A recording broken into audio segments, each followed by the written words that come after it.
우리 다 함께 일어서셔서 예배로 부르신 하나님께 영광을 돌리겠습니다. 오직 여호와는 그 성전에 계시니 온 땅은 그 앞에서 잠잠할지니라 하시니라. 아멘.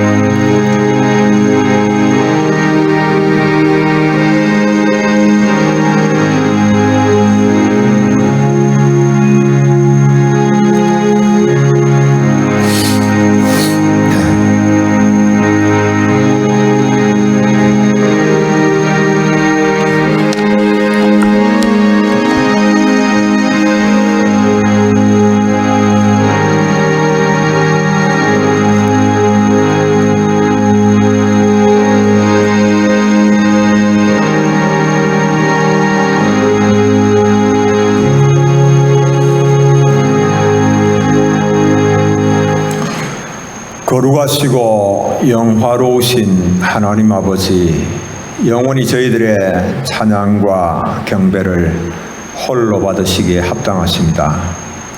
죄와 허물로 영원히 죽었던 저희들을 사랑하셔서 예수 그리스도의 십자가의 보혈로 속량하시고 하나님의 자녀 삼으셔서 오늘도 영광의 예배의 자리로 불러주신 것 감사합니다. 하나님, 이 시간 저희들이 온 마음 다하고 힘 다하고 정성 다하여서 예배합니다.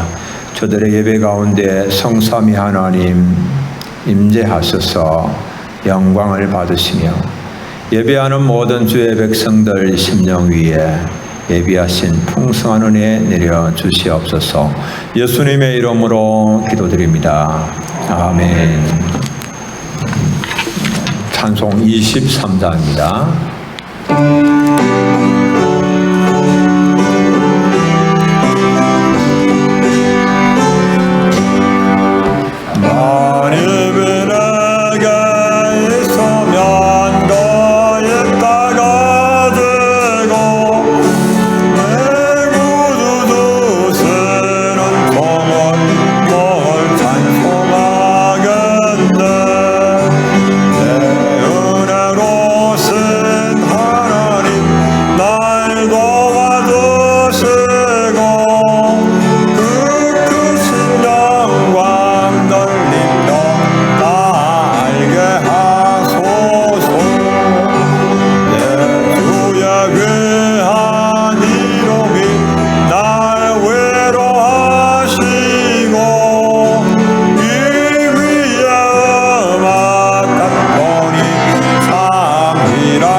자리에 앉으셔서 성시교도 교동문 63번으로 함께 교도하십니다.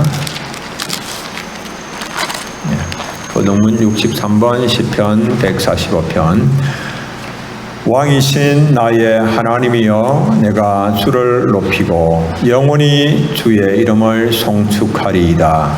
내가 날마다 주를 송축하며 영원히 주의 이름을 송축하리이다. 여호와는 위대하시니 크게 찬양할 것이라. 그의 위대하심을 청량하지 못하리로다. 대대로 주께서 행하시는 일을 크게 찬양하며 주의 인간을 선포하리로다. 주의 존귀하고 영광스러운 위엄과 주의 기이한 일들을 나는 작은 소리로 엎드리리이다. 하나님은 주의 영광의 명령을 나라하시고 나도 주의 위대하심을 선포하리이다. 그들이 주의 크신 은혜를 기념하여 말하며 주의 의를 노래하리이다. 여호와는 은혜로우시며 긍휼히 하시며 노하기를 더디하시며 인자하심이 되시도다.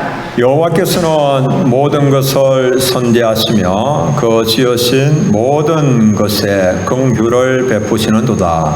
여호와여, 주께서 지으신 모든 것들이 주께 감사하며 주의 성도들이 주를 송축하리이다. 아멘. 사도신경으로 신앙 고백하겠습니다.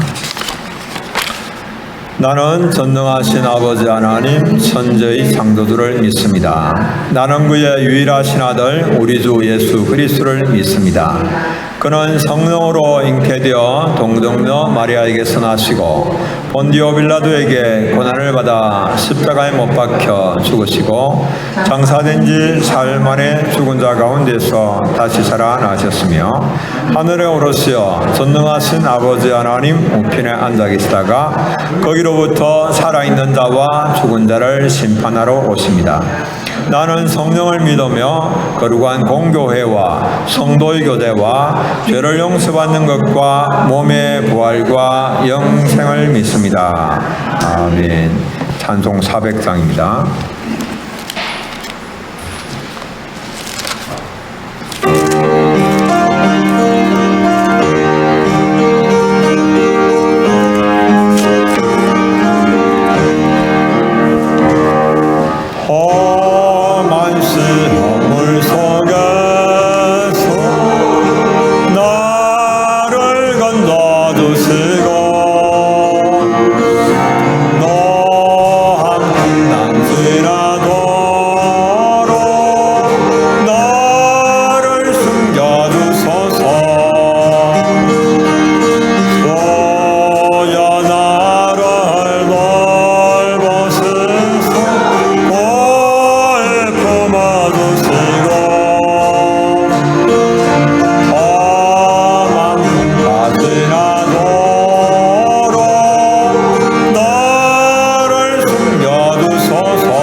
함께 기도하겠습니다.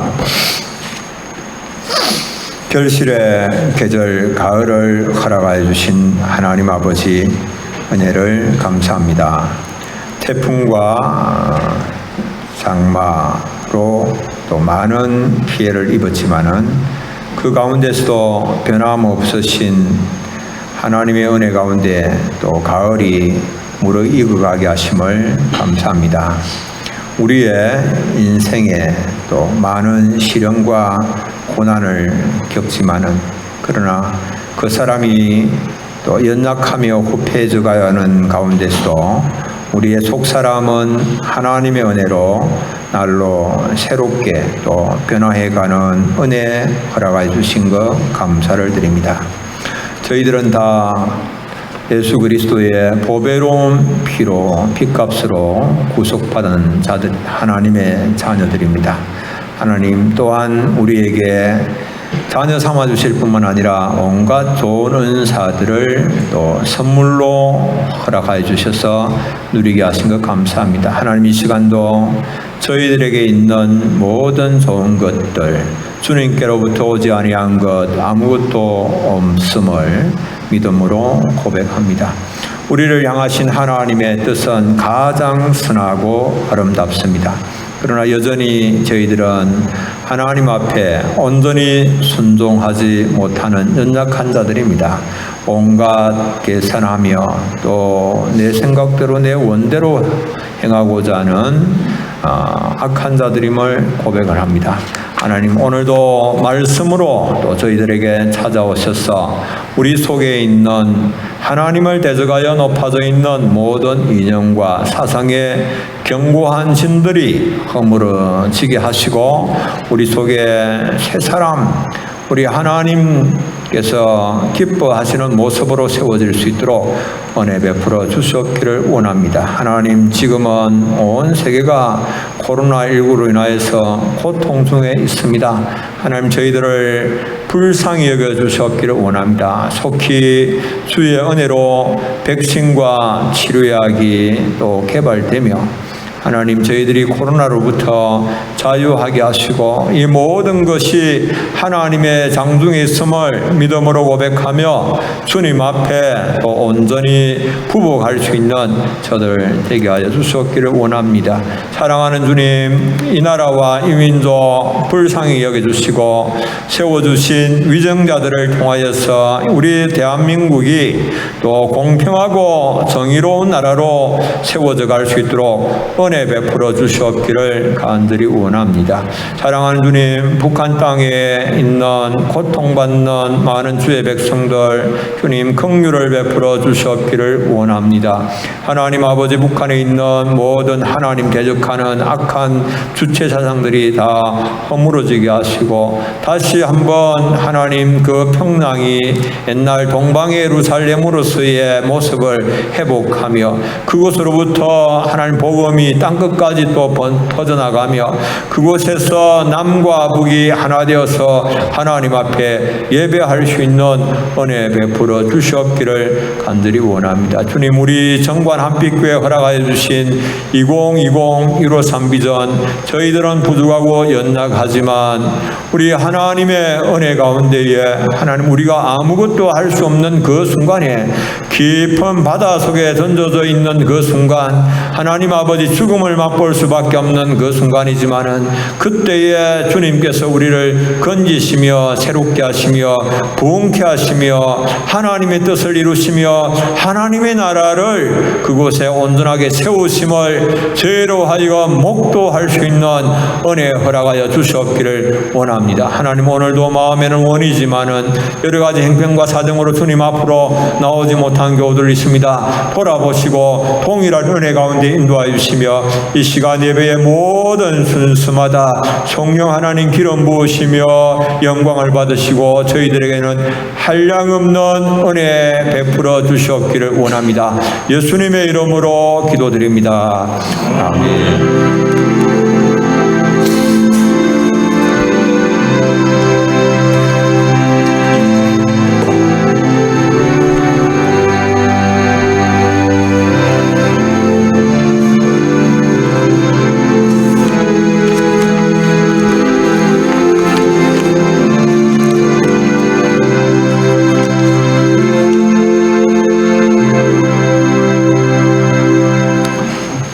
하나님 말씀은 요나서 1장 1절부터 말씀, 구약 성경 1287쪽 요나 1장 1절,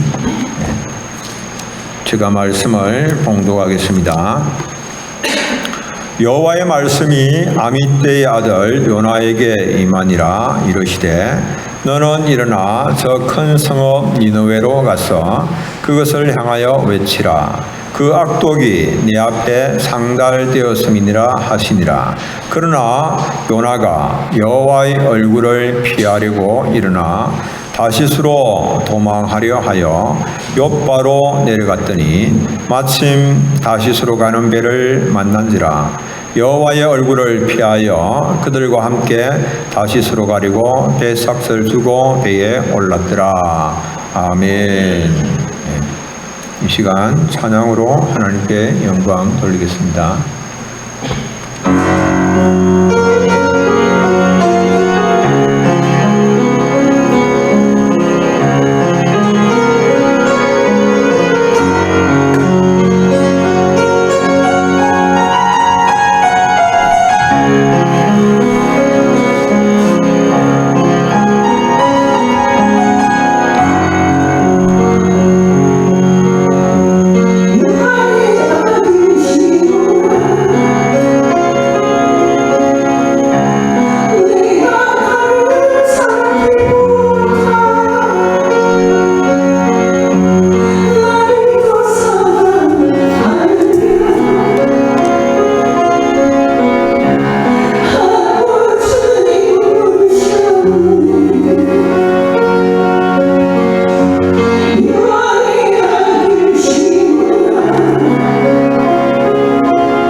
요나는 이방 국가에 파송된 선지자요 선교사였습니다.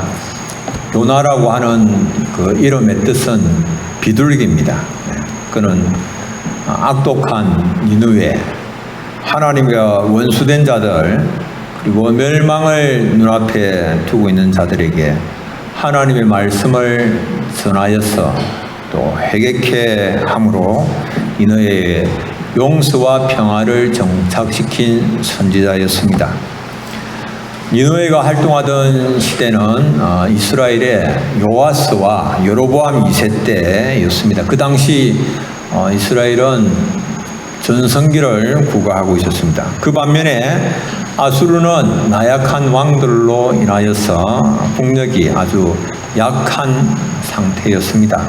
이때 하나님께서 니느웨에 복음을 전하도록 요나를 부르셨습니다. 니느웨에 가서 복음을 전하라고 하는 명령을 받은 요나는 하나님의 명령에 순종을 하지 않고 그 반대편 다시스는 지금으로 하면 스페인에 있는 항구입니다. 이 스페인 쪽으로 가는 배를 탔습니다. 선지자가 하나님의 말씀을 거역한 겁니다. 그런데 요나가 탄 배는 가다가 큰 풍랑을 만났습니다.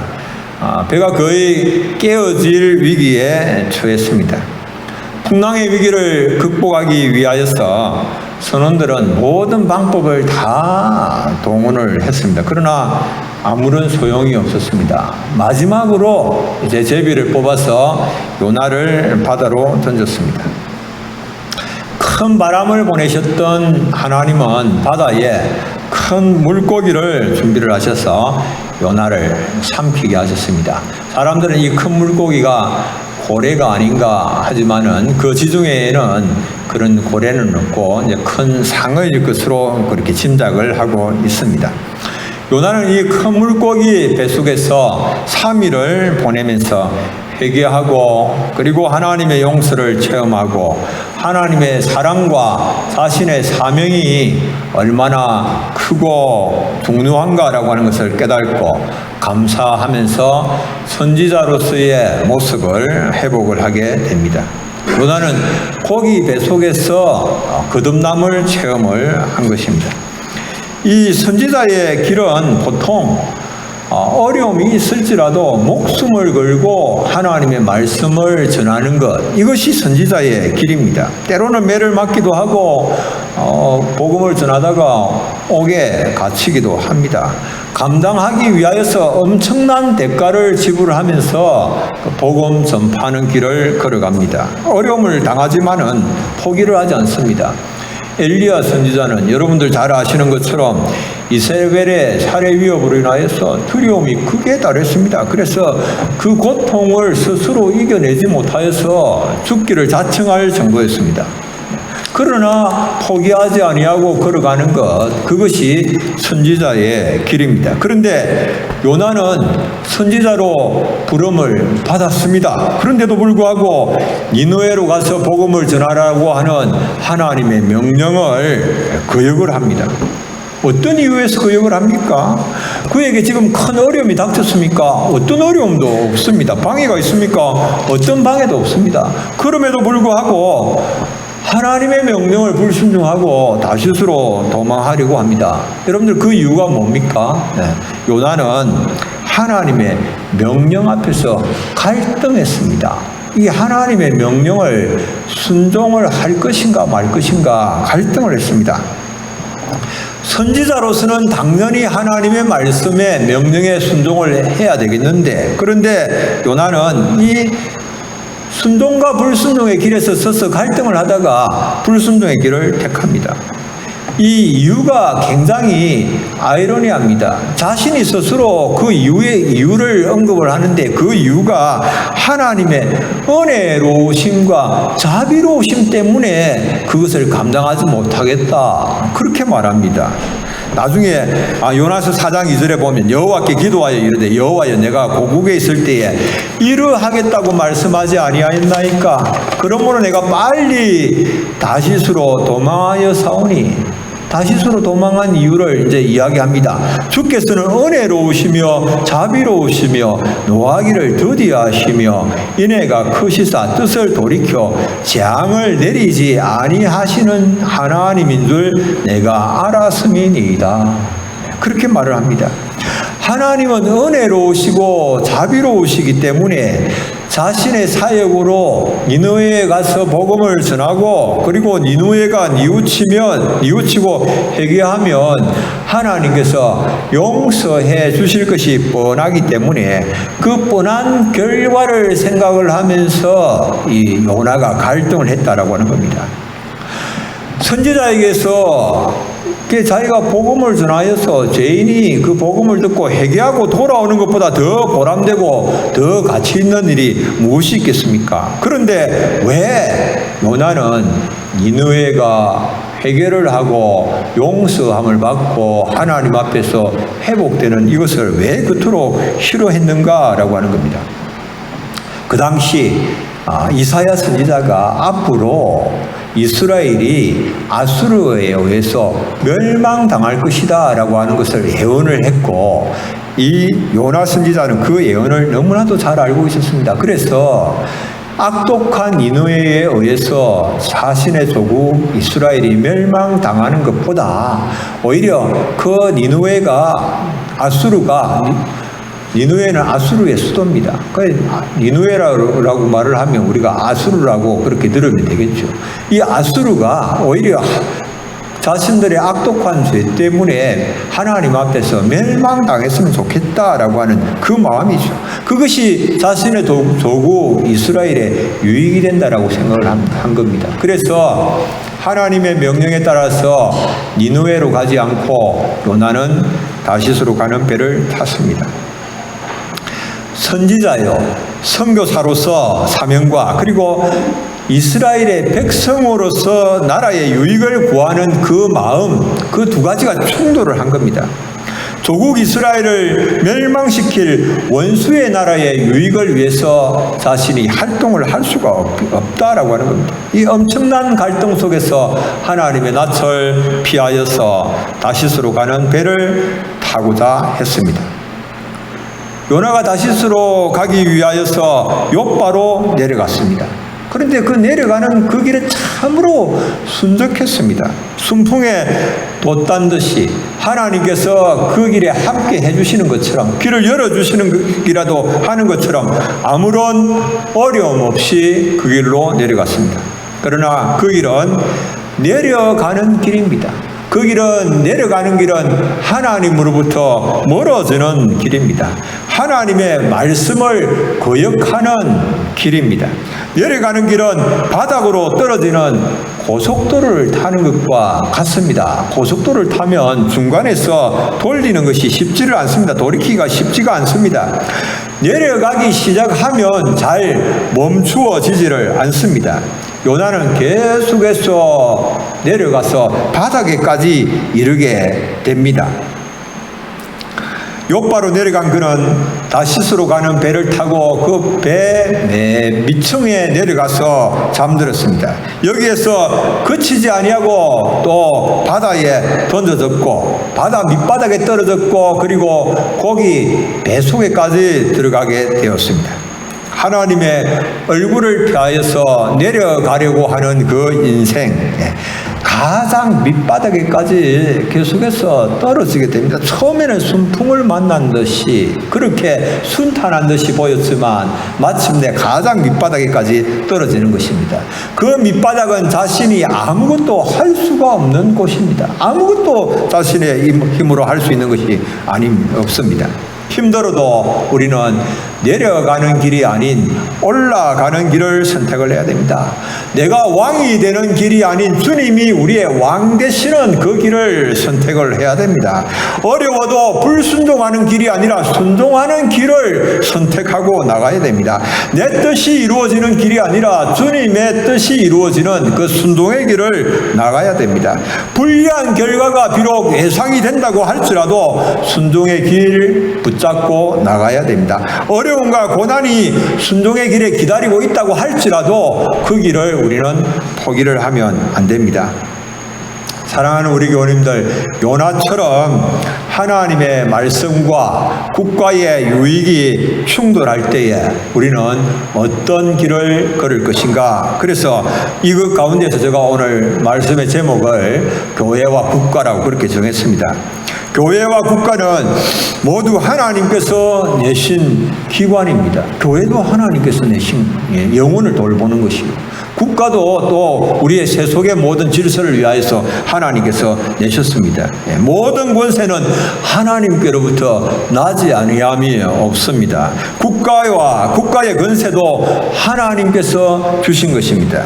우리가 존중을 해야 됩니다. 로마서 13장 1절, 각 사람은 위에 있는 권세들에게 복종하라. 권세는 하나님으로부터 나지 아니함이 없나니 모든 권세는 다 하나님께서 정하신 바라.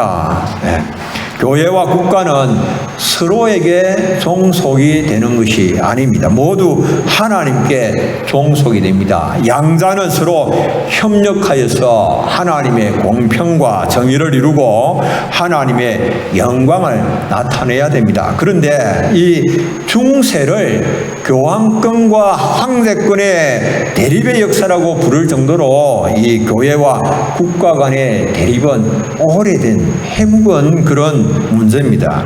교회는 세속의 권력을 제압을 하기 위하여서 파문과 출교의 수단을 사용을 했습니다. 그리고 황제는 군대와 재정권을 거머쥐었습니다. 동원을 해서 무력으로 교회를 제압하고 통제를 하려고 했습니다. 이 교회와 황제 사이의 충돌은 카노사 사건에서 최절정에 이르게 됩니다. 그 당시 독일의 황제가 하인리 4세였습니다. 그런데 그 당시 교황은 그레고리 7세였습니다. 그레고리 7세는 아주 작고 짝달망하고 인물도 못생기고 그랬는데 작은 사람이었지만 굉장히 야무진 그런 사람이었습니다. 단단한 사람이었습니다. 그런데 이 교황 그레고리 7세의 반대에도 불구하고 하인리 4세가 황제로서 자기 나라의 모든 주교와 수도 원장을 임명하려고 하는 겁니다. 사람을 누가 임명하여서 세우느냐, 이게 이제 실제로 실권과 관계가 되는 그런 거거든요. 이 중세 이것은 이제 서임권 논쟁으로 이어지는 그런 것인데요. 그래서 황제 하인리 4세가 자기 나라의 이 모든 이 주교들과 수도 원장을 임명을 하니까 황제가 하인리 4세를 파문을 해버립니다. 파문을 하고 출교를 하면서 황제권 행사에다가 제동을 걸었습니다. 그러면서 황제를 지지하는 모든 성직자들 그리고 이 수도 원장들도 파문 출교를 했습니다. 사태가 황제에게 불리하게 전개가 되는 겁니다. 주변에서 이제 이렇게 가서는 안 된다. 교황과 화해를 해야 된다.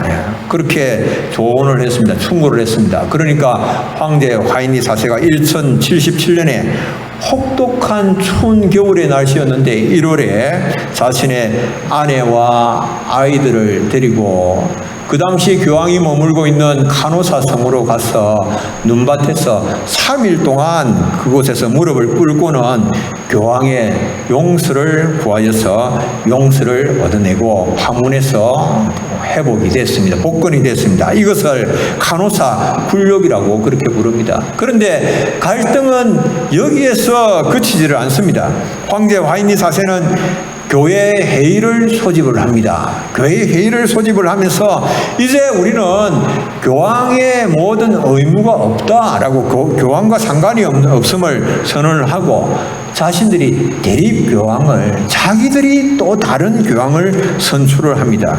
그리고 3년 후에 군대를 파견을 하여서 로마를 점령하고 추기경들과 교회 성직자들을 체포를 하고 말았습니다. 이게 엄청난 갈등이죠. 이게 중세의 역사입니다. 이게 굉장한 갈등들입니다.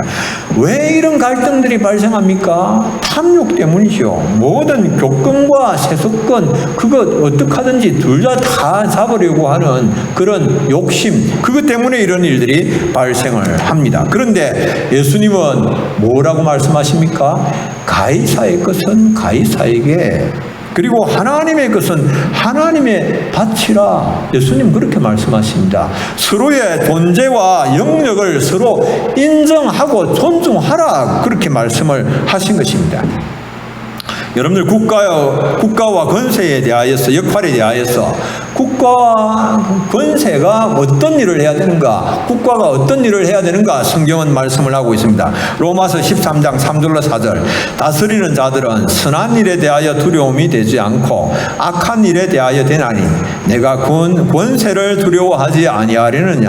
선을 행하라. 그리하면 그에게 칭찬을 받으리라. 그는 하나님의 사역자가 되어 내게 선을 베푸는 자니라. 그러나 내가 악을 행하거든 두려워하라. 그가 공연히 칼을 가지지 아니하였으니 곧 하나님의 사역자가 되어 악을 행하는 자에게 진노하심을 따라 보응하는 자니라.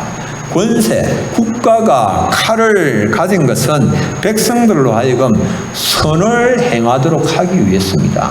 악을 방지를 하고 선을 행하도록 하기 위하여서 악을 행하는 자들을 징계하고 정의와 질서를 세워나가도록 그렇게 하나님께서 국가에 칼을 주신 것입니다. 교회는 국가가 이런 역할을 잘 감당해 나갈 수 있도록 이런 역할 수행을 인정을 하고 존중을 해야만 하는 것입니다. 그러나 국가가 하나님의 법에 거슬리는 그런 일을 행하거나 법을 제정하려고 하면 교회는 그것에 부당성을 지적을 하고 바로잡는 일을 감당을 해야 됩니다. 예를 들면 하나님의 법과 창조의 질서에 위배되는 그런 일들을 하려고 하면, 그런 법을 만들려고 하면 교회는 그 법의 그 부당성을 지적을 해야 됩니다. 동성애 합법화, 그리고 낙태법 이런 것들을 법제화하려고 할 때에 이것이 하나님의 뜻에 반하는 것임을 지적을 하고 저지하는 그런 일을, 그런 역할을 교회가 감당을 해야 되는 그런 것이죠. 그런데 이런 일을 할 때에 오늘날 많은 교회 막 이렇게 현실에서 일어나는 것처럼 진보나 보수의 입장에서 이런 일을 하는 것이 아닙니다.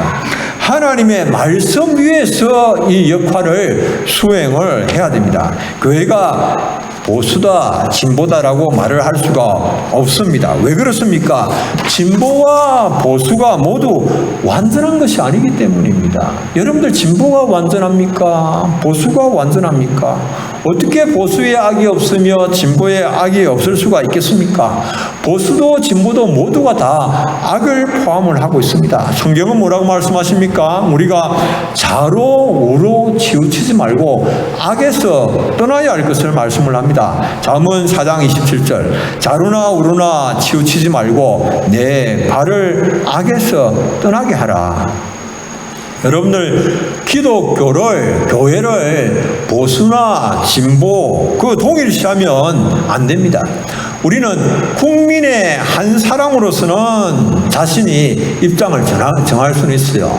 보수나 진보 입장을 표명을 할 수가 있습니다. 그러나 교회는 그렇게 하는 게 아니죠. 교회는 진리를 붙잡고 하나님의 뜻에서 떠난 것을 드러내고 국가가 하나님께로부터 받은 사명을 잘 감당할 수 있도록 하나님의 뜻이 무엇인가라고 하는 것을 밝히 드러내는 그 사명을 감당을 해야 됩니다.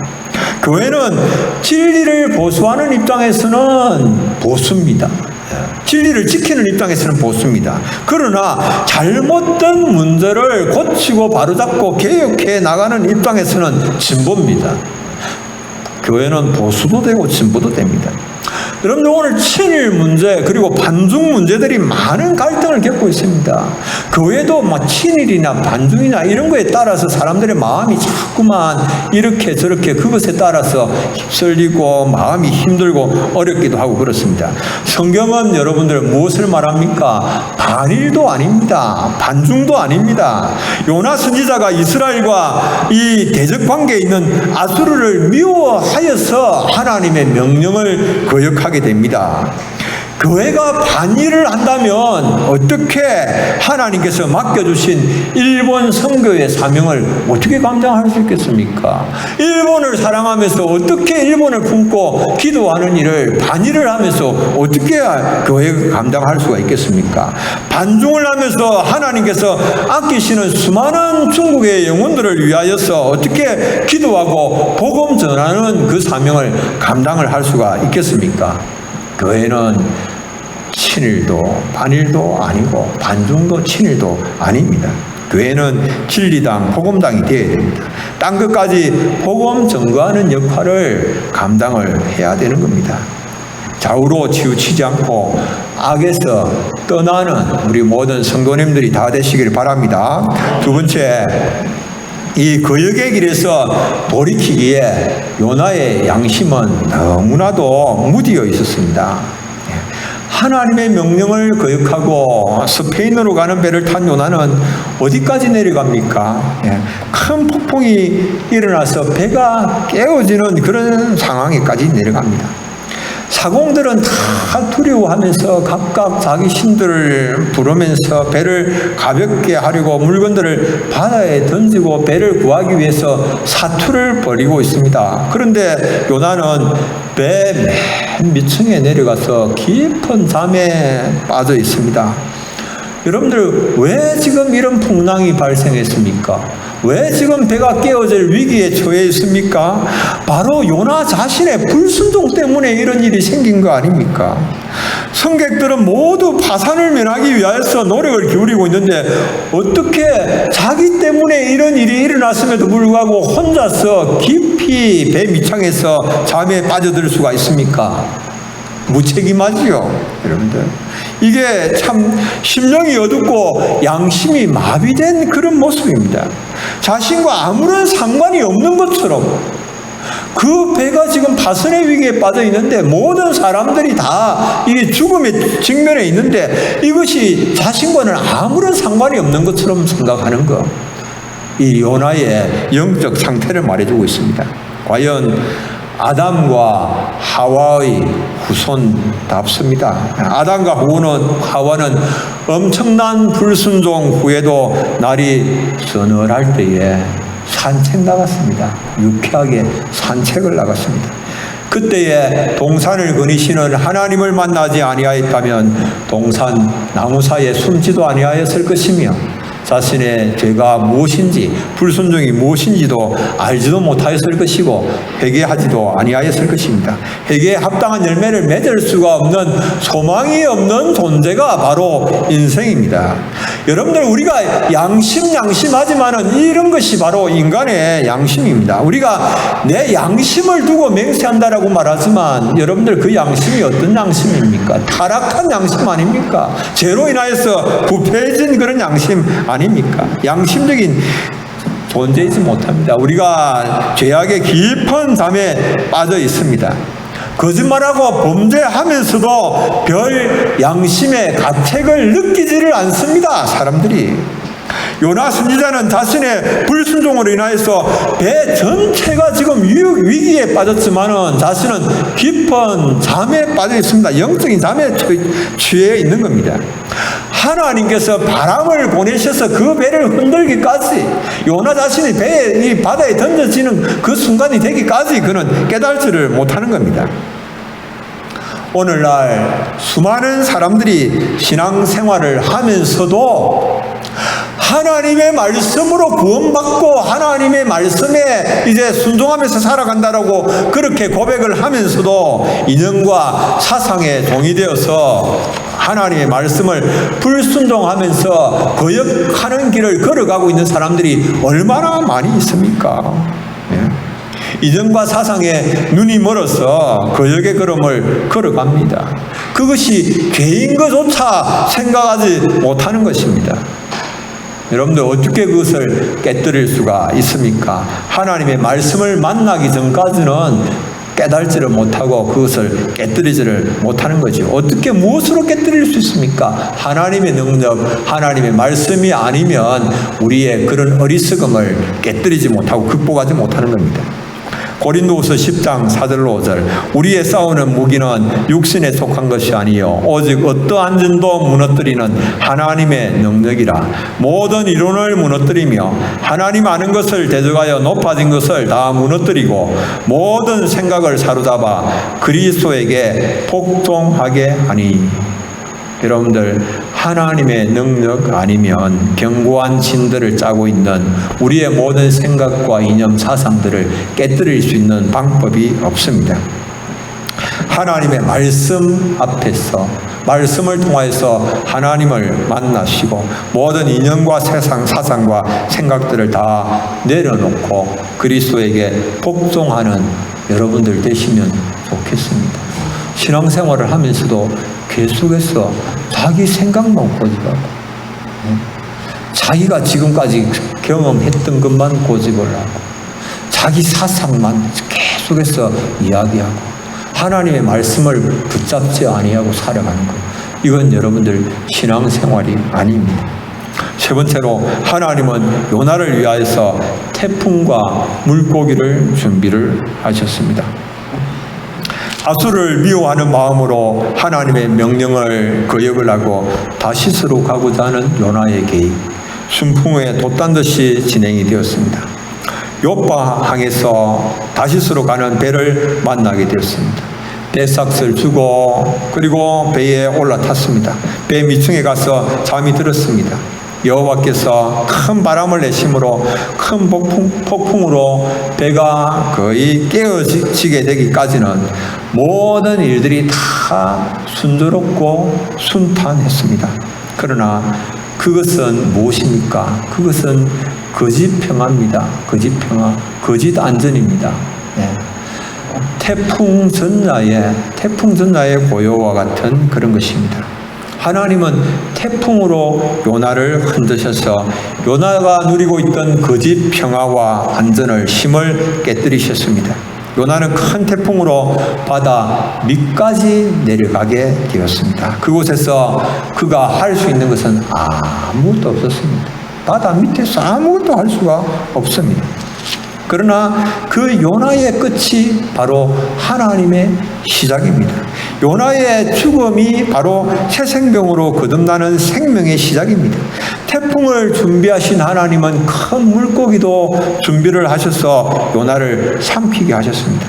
물고기 뱃속에서 불순종한 요나는 죽어지고 순종의 요나로 거듭나는 그런 역사가 일어납니다. 여러분들, 이 물고기 뱃속에 들어가기 전까지 인간의 미련함과 어리석음, 이 잘 벗겨지지 않습니다. 깨뜨려지지 않습니다. 깊은 절망의 자리에 들어가기 전까지는 절구로 찧어도 이 우리의 미련함들, 어리석음들, 내 고집대로 하는 이것 잘 벗겨지지 않는 것이죠.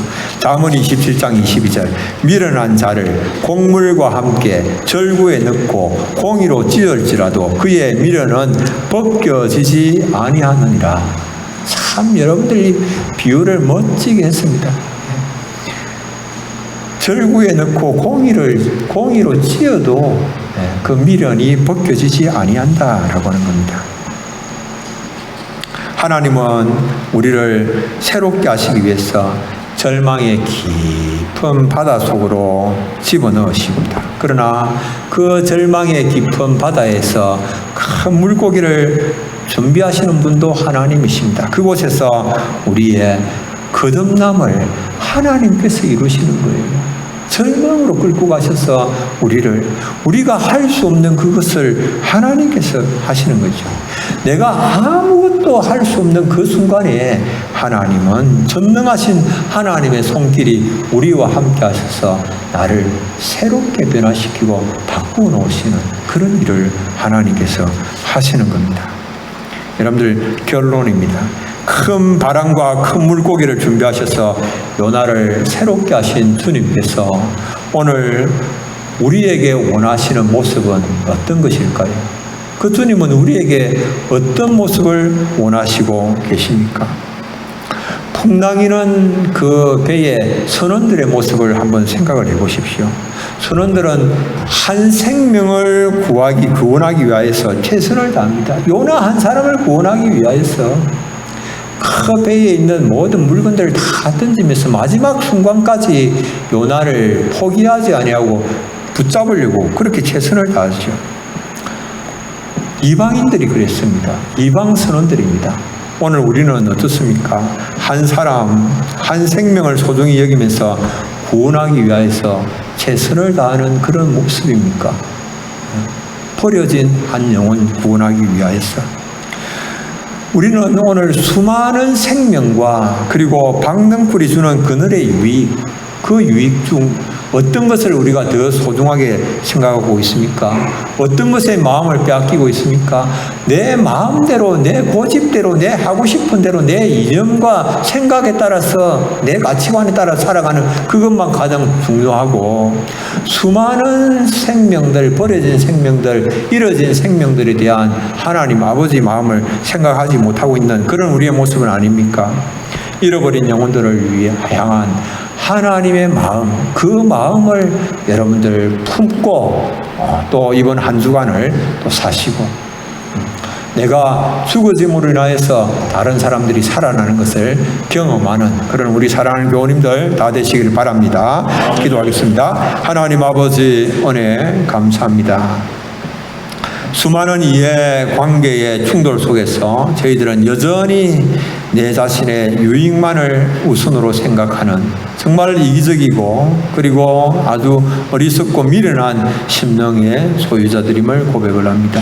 하나님 말씀 통하여서 오늘 우리의 모든 어리석은 생각들을 하나님 내려놓기를 원합니다. 모든 이념과 사상과 내 유익들 다 내려놓고 주의 말씀 명령 순종하면서 영혼을 살리는 그 일을, 하나님의 뜻을 순종하며 하나님 나라 이루는 일들을 위하여서 우리의 남은 생에 참으로 착하고 충성된 종답게 드릴 수 있는 저희들 되게 하여 주옵소서. 예수님 이름으로 기도드립니다. 아멘. 찬송 456장입니다.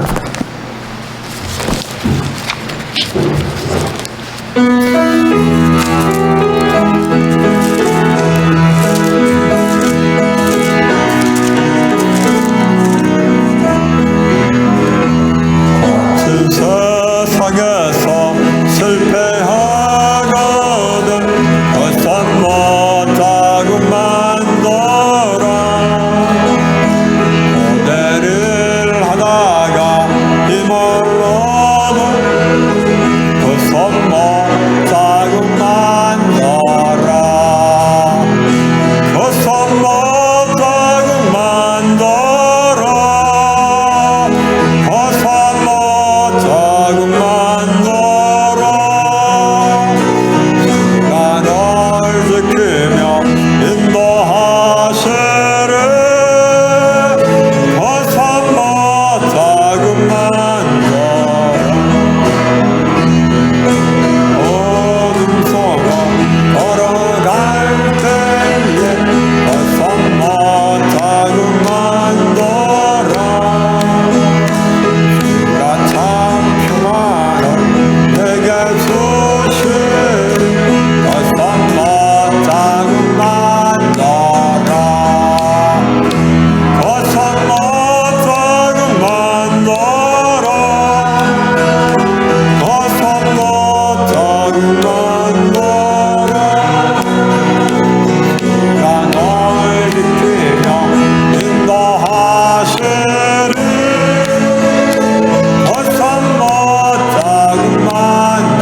감사헌금, 종탑헌금 있습니다.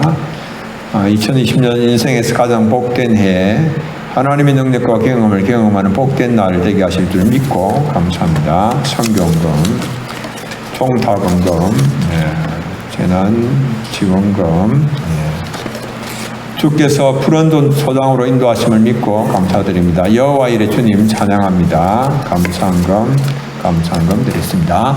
우리 함께 기도하겠습니다. 하나님 아버지, 은혜를 감사합니다. 우리에게 있는 모든 좋은 것, 하나님께로부터 오지 아니한 것 아무것도 없습니다. 하나님 아버지, 참으로 주님은 선하시며 인자하십니다. 하나님, 우리에게 모든 필요들을 하나님 넘치도록 공급하시고, 또한 우리를 통하여서 이 축복이 흘러가며 많은 사람들이 살아나는 역사가 일어나기를 원하시는 줄 믿습니다.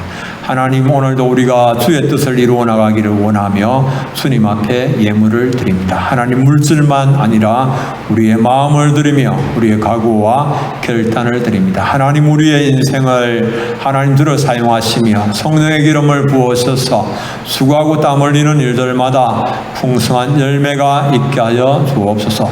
들어가도 복받는 자 되게 하시고 나가도 복받는 자가 되게 하시고 떡반죽 그릇까지도 복받게 하시고, 하나님 아버지, 우리가 있는 곳마다 하나님의 축복이 흘러 넘치게 하시며 하나님 죽은 곳이 살아나는 역사가 일어나게 하여 주시옵기를 간절히 바라옵고 원합니다. 하나님, 또 한 주간을 살아갈 때에 우리의 모든 부족과 연약을 아시는 주님, 주께서 힘 더하여 주셔서 강건하게 하시고 우리를 온전케 하시며 우리를 통하여서 풍성한 열매들이 많이 맺히며 죽은 영혼이 살아나는 역사가 일어나게 하여 주옵소서. 모든 주의 백성들의 하나님 가정의 복을 더하여 주시고 경건하고 행복한 가정, 믿음의 명문 가정으로 채워질 수 있도록 은혜 더하여 주시옵소서. 예수님의 이름으로 기도드립니다.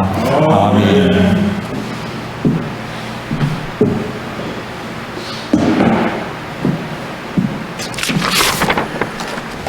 광고 말씀 드리겠습니다. 교회 소식란을 참고하시기 바랍니다. 9월은 성경의 달입니다. 말씀을 가까이 하시고 기도 가운데 또 성도의 경건함을 지키고 코로나19로 인한 어려움들을 잘 이기시기를 바랍니다. 오늘 오후 예배는 2시에 드립니다. 오늘 십자가 헌금 드리신 분들 또 감사하고 잘 회복될 수 있도록 이제 우리가 참으로 이 주변에 또 이 구원선으로서, 세상을 구원선으로서 또 등대와 같은 그런 역할, 십자가 빛을 비치면서 잘 감당할 수 있도록 기도해 주시기 바랍니다. 안임도 집사님 일신병원에 입원해 계시는데 또 건강 회복을 위해서 기도해 주시기 바랍니다. 우리 다 함께 일어서셔서 찬송가 2장을 부르겠습니다.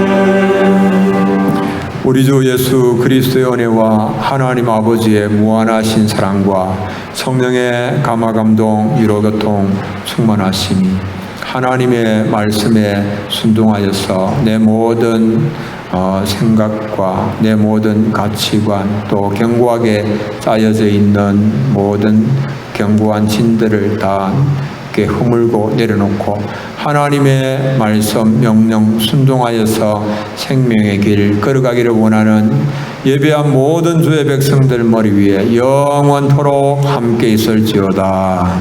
아멘.